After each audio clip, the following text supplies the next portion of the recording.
Celui qui remarque ses fautes avant celles des autres sera certainement appelé à se corriger lui-même. Ces gens mondains ne font pas attention à eux-mêmes et ainsi ils se blâment mutuellement. Quand, avec juste un penchant, l'envie et la tromperie se manifestent et que naissent l'ignorance et la négligence, sache que tu as goûté l'illicite. Réprime ta colère, ne la laisse pas monter comme le vomi dans ta gorge. Tu recevras des mots doux en compensation. Sache qu'un mot soudain lancé de ta langue est comme une flèche tirée d'un arc. Fils, cette flèche ne fera pas retour. Tu dois maudire un torrent à la source. Ô langue, tu es un trésor sans fin. Ô langue, tu es aussi une affection sans fin. Qui ne s'envole pas vers le Seigneur de la gloire doit s'estimer parfait. Il n'y a pas de pire maladie de l'âme. Ô toi qui es fier que de prétendre à la perfection. Le cœur et les yeux doivent saigner beaucoup avant que la complaisance ne s'écoule. Tes paroles et tes actions ne doivent pas se contredire afin que ta vie soit acceptée par Dieu. Ô frère, la sagesse descend en toi par l'illustre sein de Dieu, mais tu ne l'as qu'emprunté. Bien que la maison de ton cœur soit éclairée de l'intérieur, la source de lumière est un voisin lumineux. Remercie, ne sois pas vain ni arrogant, et accorde ton attention sans fatuité. Il est triste que cet état de gloire ait conduit les communautés religieuses loin de la communion religieuse.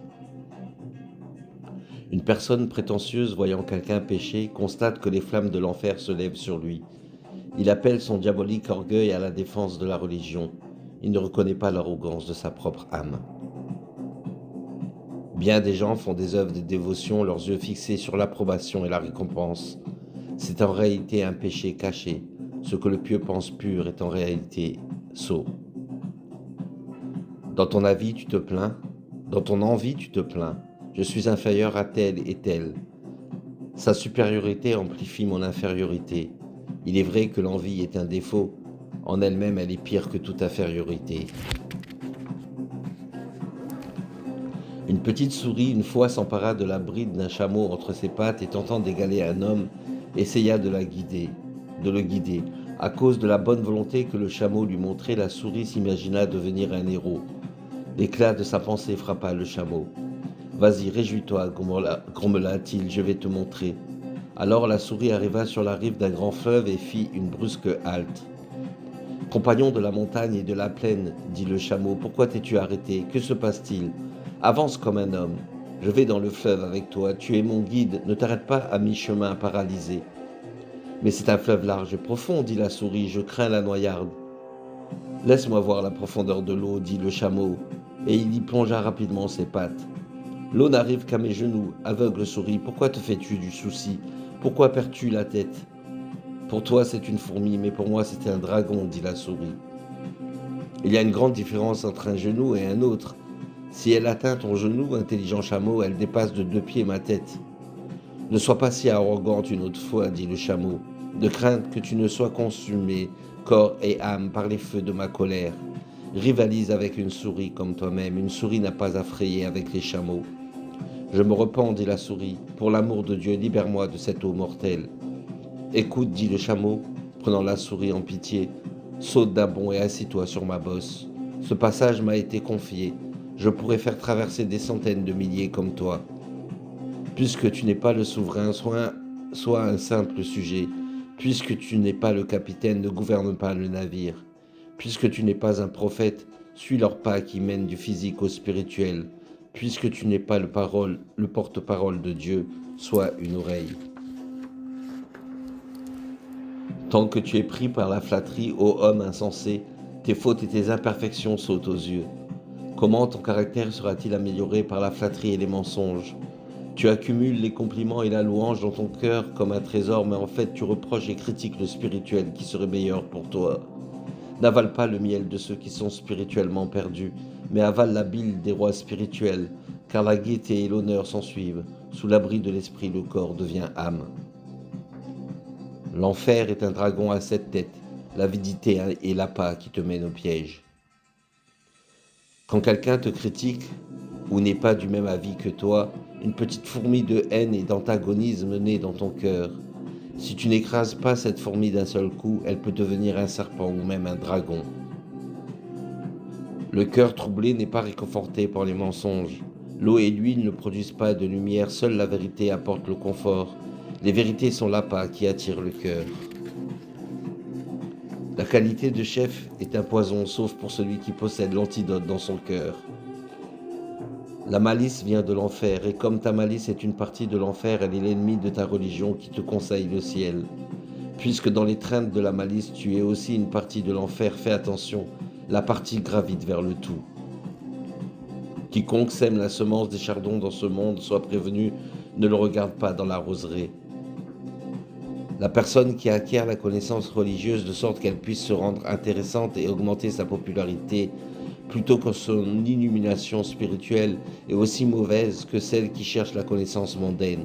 Une telle connaissance n'a ni substance ni âme, et son possesseur se plaint que nul ne veut entendre puisqu'il n'aime rien autant que l'auditoire.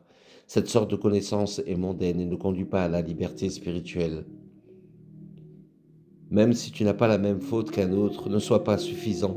Il se peut qu'elle devienne plus tard la tienne. Tu n'as pas entendu le réconfort de Dieu, n'aie pas peur. Aussi pourquoi te sens-tu si satisfait? Iblis eut longtemps une bonne réputation, mais à la fin il fut disgracié et sa gloire se transforma en infamie. En attendant que pousse ta barbe, ne raille pas l'homme dont la mention est lisse, dont le menton est lisse. Quelles excuses as-tu à offrir, mon cœur, pour tant de défauts? Une telle constance de la part de l'aimé, une telle infidélité de ma part. Tant de générosité de sa part et pour moi tant de contradictions insignifiantes. Tant de grâce de sa part et tant de fautes commises par moi. Tant d'envie, tant de mauvaises imaginations et de sombres pensées dans mon cœur. Tant de desseins, tant de saveurs, tant de magnificence de sa part. Pourquoi toute cette saveur? Que mon âme amère devienne douce? Pourquoi tout ce dessein? Que je puisse rejoindre la compagnie des saints. Je me repens de mes péchés, j'ai le nom de Dieu sur mes lèvres. À ce moment, il fait appel à mon imagination afin qu'il puisse me délivrer vivant. Épreuve et souffrance. Cette dure discipline et ce rude traitement sont un four pour extraire les scories de l'argent. Cette mise à l'épreuve purifie l'argent. Quand il bout, l'écume remonte à la surface. Les êtres humains sont comme une cachette non tannée. Applique des acides et frotte-les vigoureusement et le cuir deviendra souple et plein de beauté. De même, si tu tannes l'âme humaine avec une dure discipline et de la souffrance, elle deviendra peu à peu pure, aimable et très forte. Mais si tu ne peux te mortifier, accepte les souffrances que t'envoie Dieu, car les afflictions envoyées par l'ami sont les moyens de ta purification. La médecine devient acceptable pour le malade quand elle concerne la santé. Le feu qui trempe le fer ou l'or peut-il être bon pour rafraîchir les coings et les pommes? La pomme et le coing ne sont pas mûrs. Contrairement au fer, ils ont besoin d'un peu de chaleur. Mais les douces flammes ne suffisent pas au fer. Il attire ardemment le fer du dragon, le feu du dragon. Ce fer est le derviche qui supporte les épreuves. Sous le marteau et le feu, il s'embrase joyeusement. Il va dans le cœur même du feu.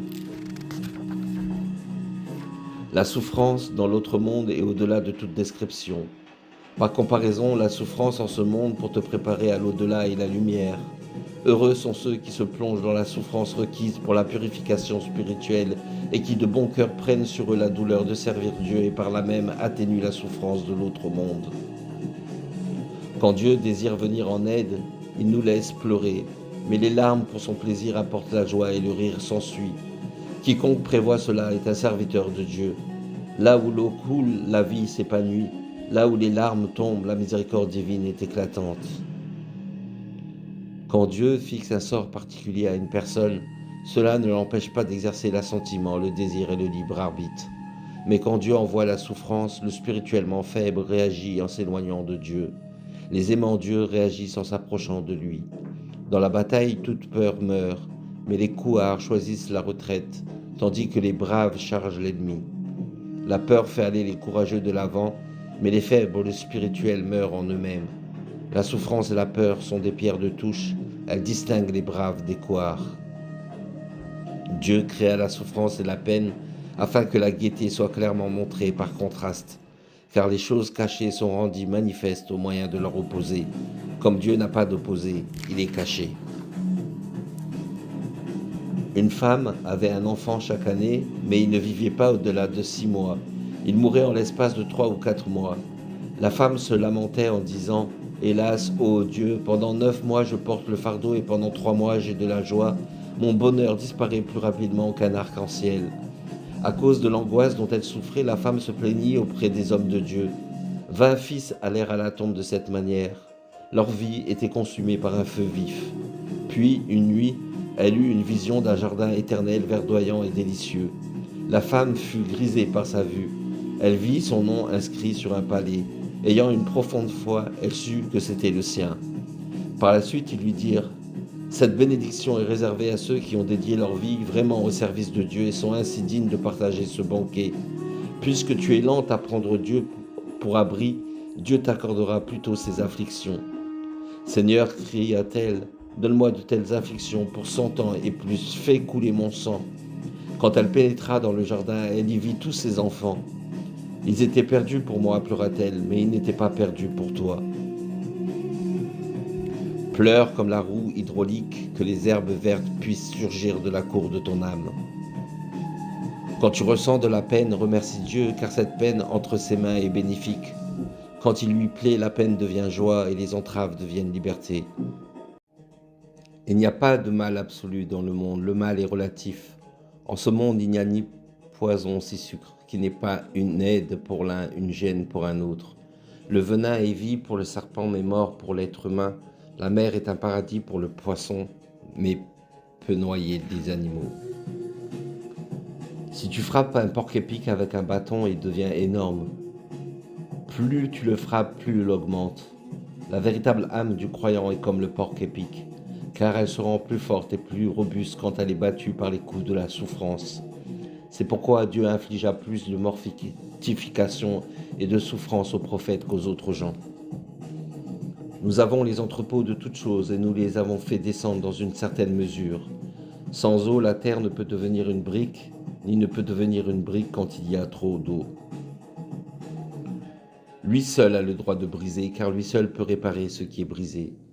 Celui qui s'écoute sait comment déchirer. Quoi qu'il vende, il achète quelque chose de meilleur en échange.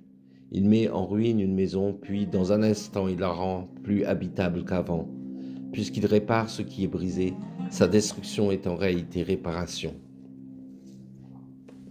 La foi apporte le soulagement à la peine et à la souffrance. La faiblesse de la foi conduit au désespoir et au tourment. Ton amère cruauté me transforme en perle ô esprit, car les perles et les coraux demeurent dans l'amertume de la mer. Regarde la lutte des porteurs contre la charge, tel est l'effort de celui qui voit la vérité des choses. Les fardeaux sont la fondation du bien-être et les choses amères sont les signes du plaisir. Le paradis est entouré de choses qui nous déplaît de faire, tandis que les feux de l'enfer sont encerclés par nos désirs. La peine te prépare à la joie, elle évacue violemment toute chose de ta maison afin que la nouvelle joie puisse trouver de la place pour entrer. Elle secoue les feuilles jaunes de la branche de ton cœur afin que feuilles vertes et fraîches puissent pousser à leur place. Elle tire les racines pourries afin que les racines cachées dessous aient la place de pousser. Quelle que soit la peine qui agite ton cœur, de bien meilleures choses prendront sa place. Regarde chaque animal du moucheron à l'éléphant. Ils sont tous membres de la famille de Dieu et dépendent de lui pour leur alimentation. Quel excellent pourvoyeur est-il! Tous les chagrins à l'intérieur de ton cœur proviennent de la vapeur et de la poussière de notre existence et de nos vains désirs. Ne désespère pas, sois joyeux, demande l'aide de celui qui vient à l'appel et dit « Pardonne-nous, toi qui aimes pardonner ». Bien que la destinée t'assaille 100 fois, à la fin elle jette pour toi une tente dans le ciel. C'est la bienveillance amoureuse de Dieu pour te terrifier afin de te mener vers le royaume de la sécurité. Là où la bougie de la souffrance s'est éclairée, des centaines de milliers d'âmes aimantes sont consumées. Ces aimants qui sont proches de Dieu sont comme des phalènes pour la chandelle de sa face. Ô cœur, va où les âmes sont sincères avec toi et peuvent être la côte de maille contre la souffrance et te donnent une place dans leur cœur. Qu'elles puissent t'emplir du vin de l'amour comme une coupe. Elles ouvriront le livre de l'âme et te révéleront les mystères cachés. Prends ta place en leur âme, établis-toi dans le ciel. L'incroyant s'imagine qu'il m'a blessé, mais non, il a essuyé la poussière de mon miroir. Les effets et les fruits de la miséricorde de Dieu sont partout manifestes, mais qui connaît et comprend son essence si ce n'est Dieu?